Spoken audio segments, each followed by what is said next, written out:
Not all plant specimens contained real plants. Hello and welcome to the Treasured Page. I'm Melanie and this is our quiet crafting space. And today we're going to be looking at prompt 24 and the prompt is tea or coffee specimen card. We are carrying on with the Marianne North journal in the Dephemerember series, and there are 2 more prompts to go, and then we will carry on and see what else we can come up with in this journal. So thank you for your patience on the last 2 prompts. They are coming to you very shortly. This is the first one, the 24th, and that is coffee or tea and specimen card. Well, I've been doing my research and having a really fun time looking up all about this special painting. So this is classed as a specimen sample because it was the closest thing that anyone had to getting to look at this plant in particular here. This is a painting by Marianne North. She painted it when she was in Borneo in 1876. And what you can see there is some berries which are blue. Berries that are blue. That's unusual, right? Marianne thought so too. And so she painted this collection here and she entitled the picture of Curious Collection of Unknown Plants. And it was in this painting that they discovered this plant hadn't been yet discovered at all. And it wasn't until 100 years later that somebody actually found the plant again and brought back a live specimen to Kew Gardens Herbarium Centre where they analysed it properly. 100 years later. And do you know what? Marianne discovered it first and she was accredited the glory, although it was 100 years after the discovery, so sadly she wasn't with us. But they have named this plant after Marianne, and it is in fact a species of coffee plant. So that is perfect. It all fits in. Today we are doing specimen cards, and this was one of the first specimens of this particular plant. It's unknown, never been seen or heard of before, and it came back to Kew Gardens in the form of an oil painting. So not all specimens had to be a real plant, but it was the discovery that led them to go and have a look at that, look for that coffee plant again. So what we're going to do is we are going to recreate a specimen card in the form of a painting and in the form of a giant jumbo specimen card.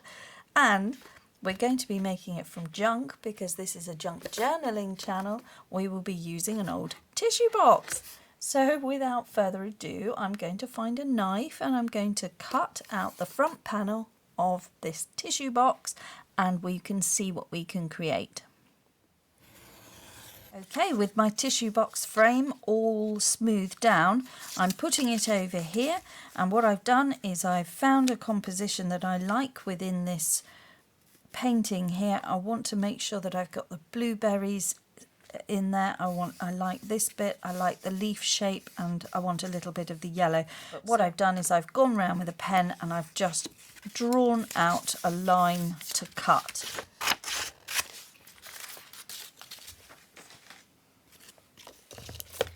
Okay, so this is the infamous plant which is related to the coffee plant. This painting was enough for botanists to look at and realise that that was actually something very special. It came from the coffee plant family and it was worth somebody going and investigating to see if they could find an actual plant specimen.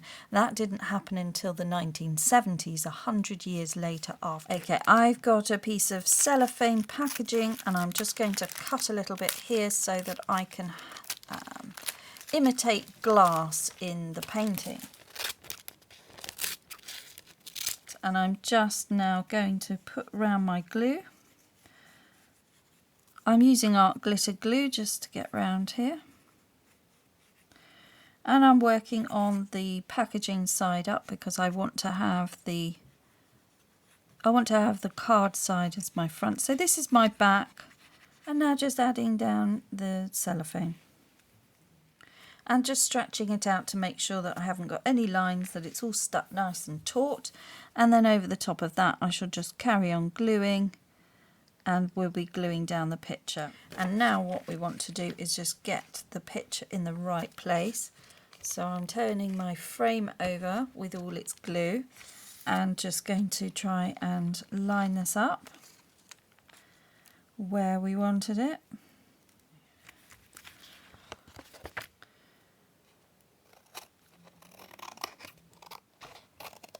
So I'm just taking a piece of paper and I'm just wanting to see if I can darken this down with a nice vintage brown frame. That is what it looks like in the gallery. It's just a brown frame, and we'll see if we want to bring in any other depth of colour. So I'm using a walnut stain here. And we'll pick up the story of Marianne North.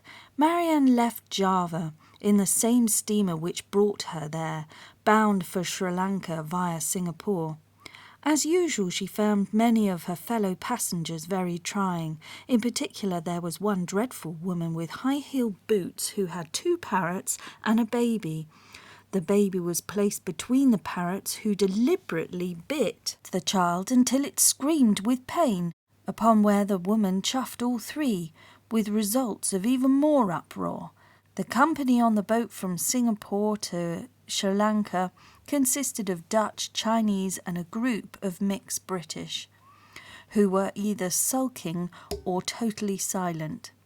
It was therefore with relief that Marianne arrived at Gailey, where she stayed for 10 days, marvelling at all she saw around her and delighted in the sights of the bright green chameleon with a long tail and scarlet comb.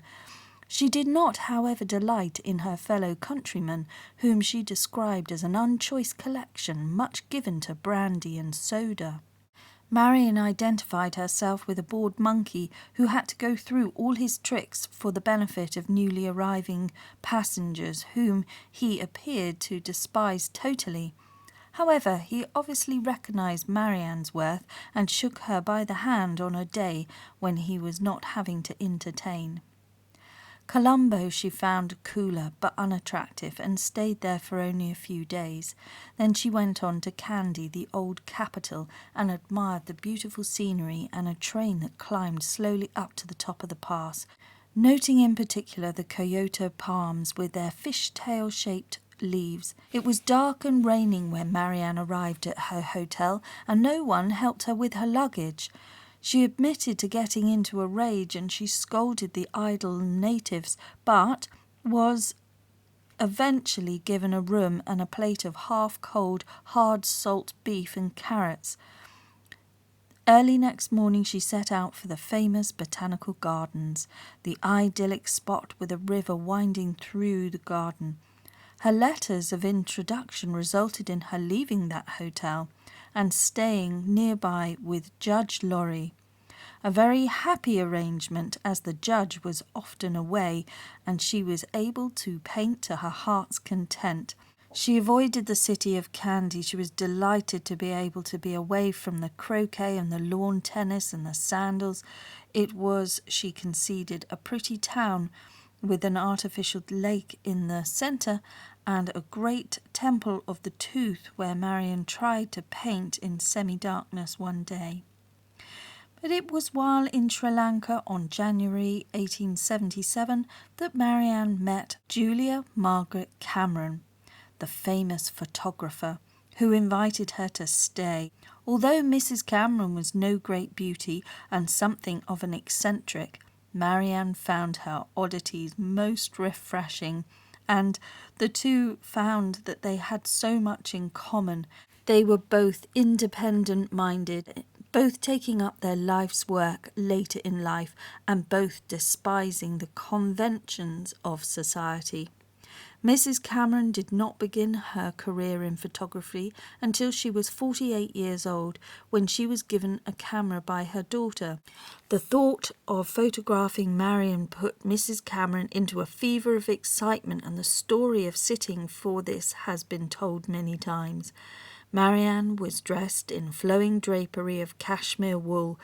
She was told to let her hair down, and with spiky coconuts running into her from behind, into her head, and the noon sun dodging in her eyes, and the temperatures at 96 degrees, she was told to look perfectly normal.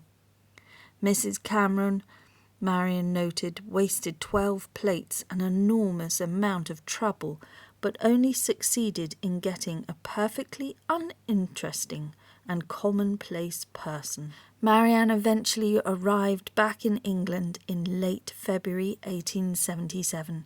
A few months later, she was delighted to receive a visit from the Emperor and the Empress of Brazil, who climbed all the stairs in her London home, the home she had inherited from her father. And they did that just to see her paintings. Another exciting event was an invitation to lend her paintings for an exhibition at Kensington Museum.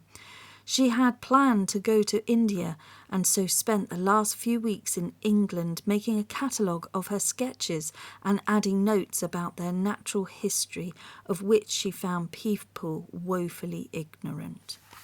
And we leave the story there, as the next leg of the journey is from England to India in 1877. So I've just edged round in black as well, just to simulate the picture frame similar to the ones you can see in Marianne North's gallery in Kew Gardens, London.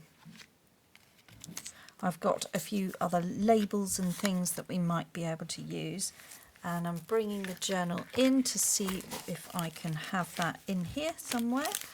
And I think I quite like the idea of it at the front. So we either have that there and be a belly band, or we have it right at the front.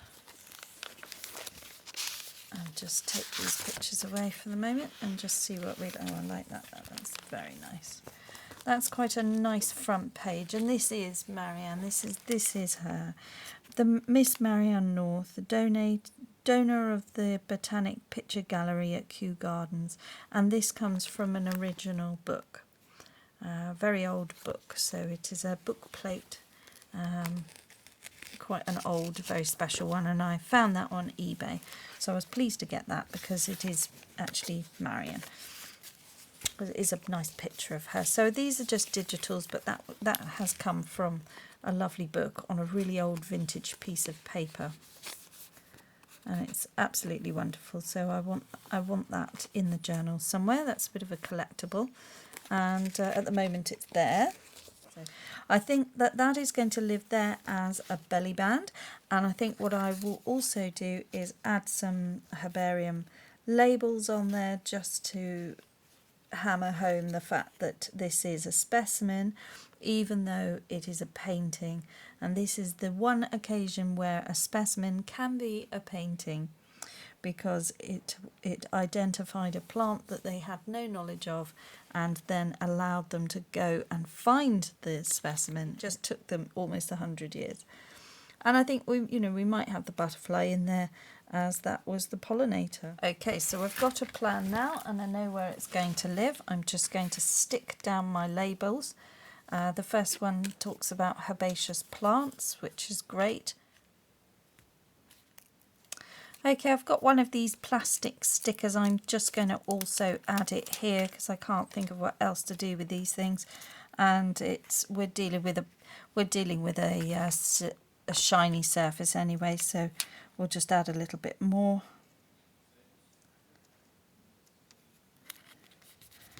So I'm just adding that in for extra texture, and then I'll wrap that around. And I'm going to add my herbarium label down there, and I'm just wondering whether I can get this butterfly in, but maybe just reducing the size of this label here.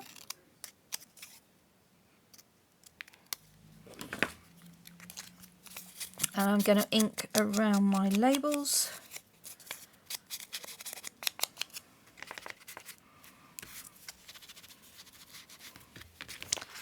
Just inking around a bit to muddy that up, give it an age-worn look, and around the edges of these guys as well. My very old fluffy dobber now, we definitely need to exchange. We might do that as a New Year's treat. Wow. Okay, I'm just reducing the size of this label. It's a little bit big, so I'm just reducing the size of the label here. I'll ink around and we'll secure that down. That's going to be better. And okay, just to finish this off, I found a little bit of rag. We're going to now just bring in our own artistic license here and stick down some labelling. And then that just gives a feel of where it came from, just the sort of the rustic jungle of Sarawak off the river in some remote place where Marianne found it, so remote that others couldn't find it later on, so she must have been deep in the jungle when she was painting, which is unbelievable. But there we go, that was Marianne. And then I'm going to just have a more of an official label down the bottom there. And from here, this can either be a journaling card, a big one, it could be a jumbo tag, it can be a side tuck, or it can be a belly band. So it's multiple ideas for this style. But just a fabulous thing that you could put anything behind there. It does not, this is just an idea. That could be anything, couldn't it? That could be a photograph of family, that could be a beautiful picture of something else.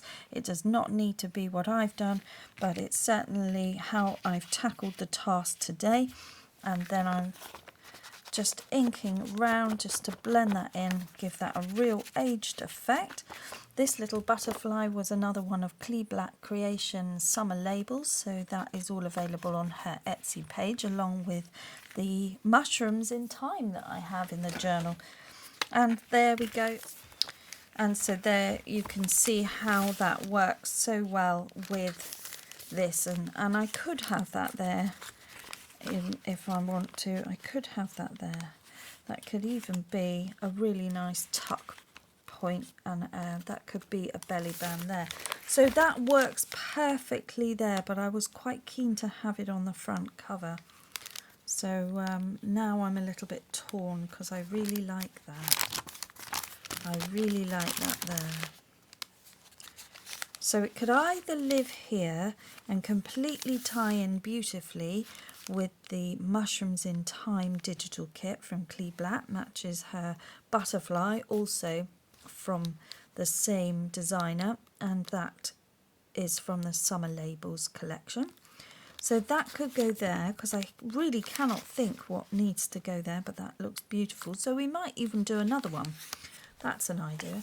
Or it goes here and is the main starting point, which I actually think I prefer. Well, I like both, so I'll probably make another one. There's the answer. So I think it's going to be a belly band, and we'll have more postcards behind it. Okay, I've got a nice thick, slick top and bottom of Fabri-Tac, which is nice and strong for this journal. This is a waxed paper here, so I'm just checking that I've got it where I want it and putting it down. That's it. So I'm just having the clips hold it in place so that it'll really stick shut. And that is my jumbo specimen card, which was actually a specimen, even though it wasn't. And turning the tissue box into a Victorian picture frame, as seen in the Marianne North gallery in Kew Gardens in London. Okay, I'm bringing in the dragonfly, which I have fussy cut out of the prompt card. That is from Louisa Heinzel for the Dephemerember prompts, and we only have one more to go, which is a bird, so we now know what we're dealing with. And there we go, that is just going to sit in there, and I've just overlapped it because the obvious choice would be to put it there, but it actually looks more interesting overlapping. And then there's nothing to stop me adding something there, which could even be a dangle or something interesting, but I don't think we need it. And this image was painted in Borneo when she stayed there with the white Raja and the Rani. And then we also had this beautiful painting as well, where you can see she's using dragonfly images, and that was painted in Java. So we have heard stories about Marianne travelling to Java, and I just think that that dragonfly image can come and live over here and be tucked behind, although we might not want to see the stick insects poking out. A little bit creepy crawly, but there we go, it is what it is. And also, I think what we better have is this lovely picture of the pitcher plant, which is named after Marianne. So there's two that are named after Marianne. And this one was also painted when she, well, both were painted in Borneo. So she did really well in Borneo. She really did excellent work in finding species that hadn't been seen before, going into the depths of jungle in unknown places, and did it all in a dress and just got on with it. And there we go, that was amazing, and there they stay, and they're a nice little treasured find in this journal of all about the plants that she found and discovered on her intrepid adventures. This absolute driving force, and someone to be really inspired by, as was Charles Darwin, who was her main sponsor, and he really cheerleaded her on and told her where she needed to go. And he said, when she came back to England, he said, excellent work, but to complete the set you really must visit Australia and New Zealand.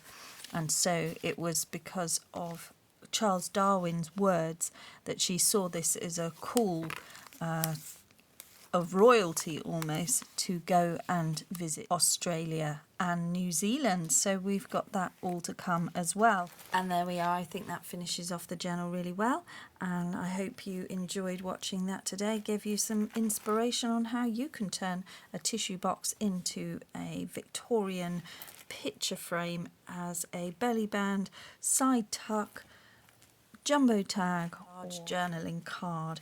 And thank you very much for watching, and I'll be back very soon with the final prompt from the Dephemerember prompts from 49 Dragonflies and Louisa Heinzel.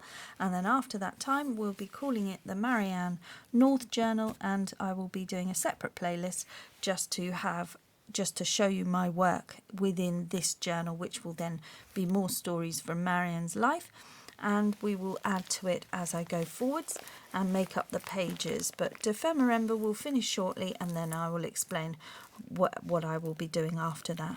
So there we go, guys. I hope you enjoyed that one, and I will be back very shortly with the next prompt, and we'll have a look at leather and ACT, which is artist trading cards.